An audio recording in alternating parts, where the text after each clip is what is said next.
By the end of today's episode, you'll know whether to submit your self-tape and Slate shot as one combined file or keep them separate, and how to do it the right way every time. Welcome to the Actor's Career Compass, where we help aspiring screen actors find high-quality auditions, sign with great agents, and book major roles in legit productions. I'm your host, Martin Benson, and today I'll be covering when to combine your Slate shot with your audition and when not to, what casting directors expect most of the time, and how to stay flexible so your tapes always look professional. So what's the industry standard? Well, most of the time, casting prefers separate files. One file for your audition and one file for your slate. This way, it helps casting move quickly through submissions, especially when reviewing dozens of actors per role. So when do you combine them?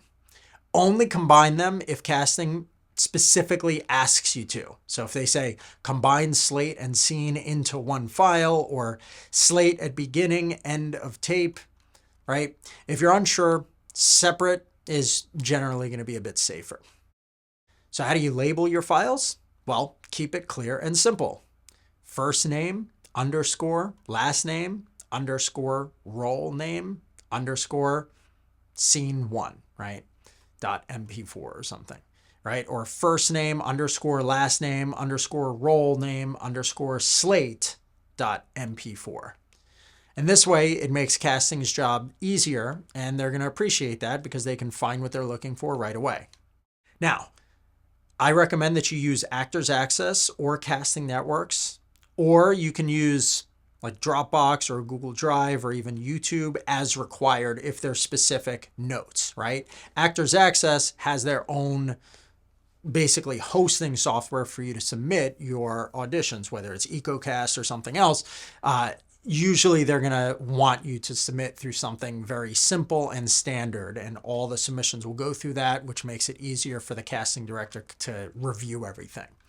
You're always going to want to double check the upload instructions, right? Because they might want a specific platform or a specific file size.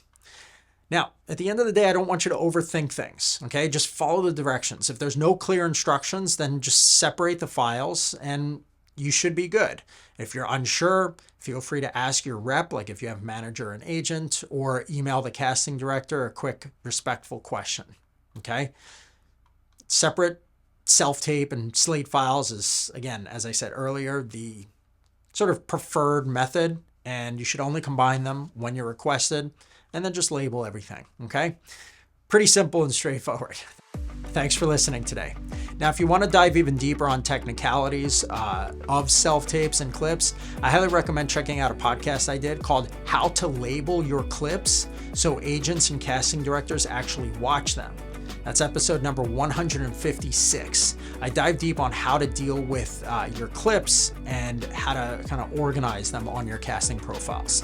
Again, this is episode number 156. It's called How to Label Your Clips so casting directors and agents actually watch them. And it's on the Actor's Career Compass. Lastly, if you found the podcast helpful, I'd greatly appreciate if you could leave a review, as it helps more actors who are also looking for information like this podcast. So you can go to ratethispodcast.com/actorsuccess. Thanks so much, and I'll see you soon.